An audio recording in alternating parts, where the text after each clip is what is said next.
Hello all, my name is Tony, and I'm going to tell you about my experience with Macco in Conyers, Georgia. What happened was I kind of nicked the side here and it needed some work.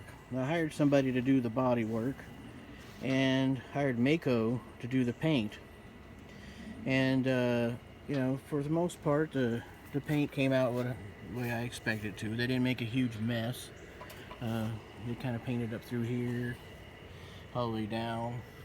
They charged me an extra almost $50 to do a fade into the door so the colors would blend well. When I went to pick up the truck, I noticed that there was no fade. They tried to tell me it was faded, but I could tell it wasn't because there's a little notch right there on the door that was there that I accidentally did. So if the truck was faded, that little notch wouldn't be there. It would have been faded into the door. So, plus there's also some raindrops or dried rain that you can see when you look into the paint finish a little bit better. There's some right there. Definitely was not faded. I have the pleasure of owning a truck color that happens to have these little dots stick out like measles. So, I could tell right off that the paint had not been touched. They tried to charge me $50, so I raised a little hell and got them to knock that off. But I guess one of my other complaints is that this piece right here is plastic. They, instead of taping it like you would normally do, they decided to paint the thing. I mean, this really doesn't matter that much to me. It just seems kind of lazy for people that do this for a living. So that's my complaint there. Also right here you can notice some pitting. Now this necessarily isn't, I don't know if you can see that on there or not, but some little bitty pits like acne. Now that's probably from the Bondo getting pits in it, and I told them if there was anything to let me know, I would have them fix it. I just wanted to know before they adjusted the price. They didn't. They just sprayed right over it. Who cares? Okay. The people inside the shop are pretty nice, so I'll give them credit for that. Overall, the truck looks a lot better than it did, so they get a little credit for that. They lose credit mainly trying to cheat me out of $50 by not actually doing the door that they talked me into. I just wanted that done, and she come out and she's like, well, if you fade this in, you'll blend the colors better, and it'll look like, there was no difference. I was like, yeah, alright, go ahead. I wasn't going to care because there's a seam there between the doors, so I figured that the color difference probably wouldn't show any different, and it don't, because they didn't do it, and it looks the same to me. So that's the biggest problem.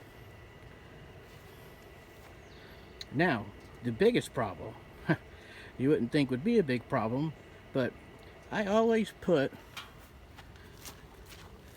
a $50 bill, used to be a 20, but inflation.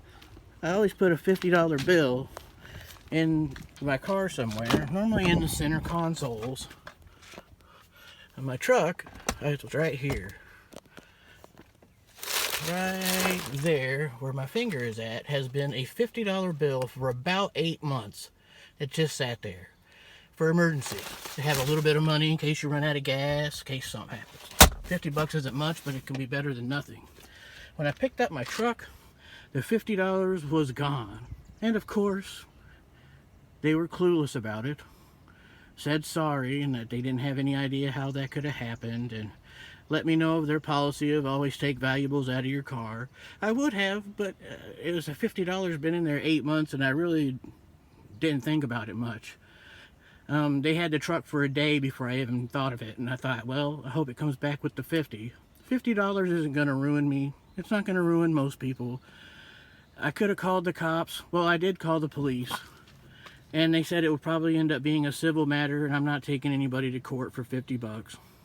So this is the court of popular opinion, YouTube, and you guys can decide for yourself whether you want to risk it or not.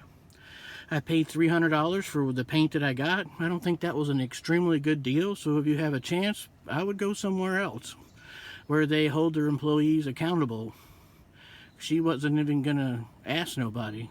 She just said sorry. So this is my Macco, Conyers, Georgia story of my experience, what they did, and now that I see the job, I don't think it was really worth 300 bucks. But there you go. All right. Thanks for watching.